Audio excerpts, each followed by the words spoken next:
21ویں روزے۔ ایک عظیم ہستی کی شہادت ہوئی جن کا نام علی رضی اللہ تعالی عنہ بن طالب رضی اللہ تعالی عنہ ہے، جن کو میرے نبی صلی اللہ علیہ وآلہ وسلم نے ابو تراب کا لقب دیا۔ کہا تو میرے لیے ایسے ہے جیسے موسیٰ کے لیے ہارون ہے۔ تیرا گھر جنت میں میرے گھر کے سامنے ہوگا۔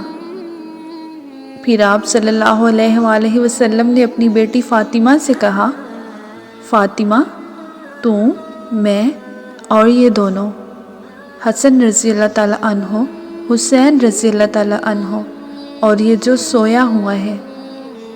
حضرت علی رضی اللہ تعالی عنہ جاگے نہیں، سوئے ہوئے تھے۔ یہ جو سویا ہوا ہے، ہم پانچوں آخرت میں ایک ہی جگہ پر ہوں گے، اکٹھے ہوں گے۔ سب سے مظلوم ہستی علی بن ابو طالب، سب سے مظلوم ہستی جن کی اولاد کا بچہ بچہ ذبح کر دیا گیا، خود بھی شہید ہوئے اور آگے نسل بھی ساری ذبح ہو گئی۔ ایک دفعہ بیمار تھے تو کہنے لگے، یا رسول اللہ، مجھے لگتا ہے میری موت کا وقت قریب آ گیا ہے۔